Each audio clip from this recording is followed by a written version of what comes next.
कई तरह के सवाल उठे और सबसे बड़ा सवाल उठा कि क्या प्रधानमंत्री की सुरक्षा में चूक हुई है। कांग्रेस की तरफ से खुद जो है पंजाब के मुख्यमंत्री ने अपना पक्ष रखा है और आज हमारे साथ हैं, जो कि एक चुनावी सभा को संबोधित करने के बाद निकले हैं। सर, आपका एनडीटीवी से बातचीत करने के लिए बहुत बहुत शुक्रिया। सर, मेरा सबसे पहला सवाल है, क्या आप मानते हैं कि प्रधानमंत्री की सुरक्षा में चूक हुई है?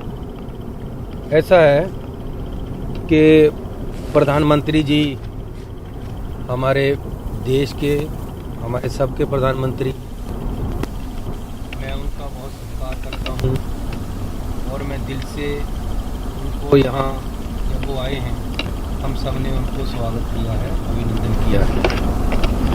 लेकिन वो बाई एयर जाने वाले थे, तो उस मौके पे उसी समय जब वो बठिंडा आकर उतर गए, वहाँ से उनका आगे हेलीकॉप्टर से जाने का प्रोग्राम था, तो अचानक से एकदम उनका रोड का जाने का प्रोग्राम हो गया। तो प्रोग्राम में आगे कुछ लोग आकर सड़क पे बैठ गए, वो एजिटेशन कर रहे थे। उनको नहीं पता था कि प्रधानमंत्री जी इस रास्ते से आ रहे हैं। वो एजिटेशन जो लोग रैली में जा रहे थे या वो अपनी डिमांडें के लिए कर रहे थे। प्रधानमंत्री जी के काफिले को 1 किलोमीटर पहले पता चल गया कि आगे एकदम एजिटेशन होने लग गया, कोई बंदे आकर बैठ गए हैं। तो वहाँ से उन्होंने यू टर्न ले लिया। इतना ही काम हुआ है। इसमें कहाँ थ्रेट है? उनको कोई कंकर नहीं फैला गया, कोई उनके सामने आकर किसी एजिटेटर ने नारा नहीं लगाया, कोई मुर्दाबाद नहीं हुआ। तो इसमें लाइफ को थ्रेट कहाँ है?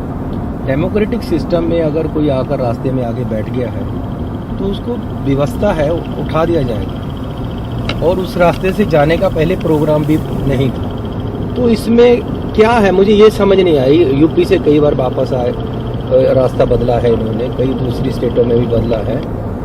तो अगर पंजाब में रास्ता बदल लिया या पीछे मुड़ा है तो इसमें क्या है? क्या आपको लगता है ये सब यूपी चुनाव के से भी रिलेटेड है? क्योंकि आपने यूपी का जिक्र किया, इसलिए मुझे याद आ गया। ये खाली यूपी से नहीं रिलेटेड, ये पंजाब से भी रिलेटेड है। और ये पंजाब को और पंजाबियत को, पंजाब के लोगों को बदनाम करने की एक बड़ी गहरी साजिश है, जो नहीं होना चाहिए। राजनीति नहीं होनी चाहिए।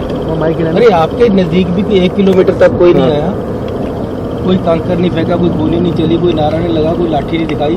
तो आपको कैसे खतरा हो गया? आपने कैसे कह दिया कि जी मैं बच के वापस जा रहा हूँ? यार इतने सेंसिटिव बात, एक इतना बड़ा लीडर जो मालिक है पूरे देश का और जिसको लोग प्यार भी करते हैं, हम वोटें डालकर प्राइम मिनिस्टर बनाया है, आप रिस्पॉन्सिबल स्टेटमेंट दो। आपने ये क्या कर दिया? अरे हमारे दिलों में छेद पड़ गए हैं कि हमारा प्रधानमंत्री हमारे पे विश्वास नहीं करता और हम पे वो, उसको ये लग रहा है कि हम उसको मारने वाले हैं। आपने कहा तो याद आ गया, बठिंडा एयरपोर्ट के जिस अधिकारी से उन्होंने ये बात कहा, क्या आपसे उनकी बात हुई उस अधिकारी से? नहीं, मेरी उनसे बात नहीं। मनप्रीत बादल को भी शायद कहा, मनप्रीत बादल जी को कहा, उन्होंने मुझे बताया, मुझे ये कहा। मैंने कहा ये अनफॉर्चुनेट है। आपने जांच में क्या प्रगति है? चीफ सेक्रेटरी ने आपके होम सेक्रेटरी को रिटर्न में कोई रिपोर्ट दी है? नहीं, ऐसा है कि अब सारा मामला माननीय सुप्रीम कोर्ट ने अपने हाथ में ले लिया है, तो अब इस बात पे ज़्यादा चर्चा करने की जरूरत नहीं। आपने एक पंजाबियत की बात कही, मैं यहाँ पे ये जानना चाहूँगा कि एक बार फिर इसी तरह से गुजरात में मोदी साहब जब थे तो गुजराती अस्मिता की बात करते थे। अब क्या वही चीज पंजाब के इस चुनाव में पंजाबियत की बात शुरू हो गई है, पंजाब प्राइड की बात शुरू हो गई है? आपको लगता है कि प्रधानमंत्री ने पंजाब प्राइड को धक्का दिया है? अरे कोई भी जहाँ भी रहता है उसको अपने उस स्थान पे प्राइड होता ही है। हम पंजाबी हैं, हमें पंजाबियत पे मान है। तो पंजाबी पे और पंजाबियत पे, पंजाब के लोगों पे इतना बड़ा एलिगेशन लगा देना और कोशिश करनी कि हमें कातिल या ऐसे लोग बना दिया जाए जो प्रधानमंत्री पे हमला करने वाले थे। अरे हम तो नेशनलिस्ट लोग हैं। हमारे लोगों ने देश की आज़ादी के लिए सबसे ज़्यादा शहीदियाँ दी हैं। हमारे लोगों ने 1971 की लड़ाई में, 1965 की लड़ाई में सबसे ज़्यादा शहीदियाँ दी हैं। कारगिल में हमारे सबसे ज़्यादा शहीद हुए हैं। हर महीने 2 महीने बाद हमारा कोई ना कोई शहीद बॉर्डर से आ जाता है शहीद होकर। तो हम पे शक करना और हम पे ऐसे एलिगेशन लगाना ये बिल्कुल ही गलत बात है। और मैंने तो यहाँ तक कहा है कि अगर प्रधानमंत्री की तरफ कोई गोली आएगी सबसे पहले मेरी छाती पे लगेगी। अब इससे ज़्यादा क्या करूँ, अगर अपनी नस काट के बैठ जाता हूँ तो यार जितना खून है वो बह। तो फिर इतना बवाल क्यों है सर? महामृत्युंजय जाप हो रहे हैं पूरे देश भर में, सारे बीजेपी के मुख्यमंत्री जाप कर रहे हैं। अरे महामृत्युंजय जाप जब होता है जब जान को कोई खतरा हो। खतरा तो कोई है ही नहीं है, नज़दीक तक कोई आया नहीं है, सोच कोई है नहीं है, किसी ने मारा नहीं है, कोई बात ही नहीं हुई, कोई बीमार नहीं हुआ। जब बीमार ही नहीं हुआ तो मरने की क्या बात आ गई?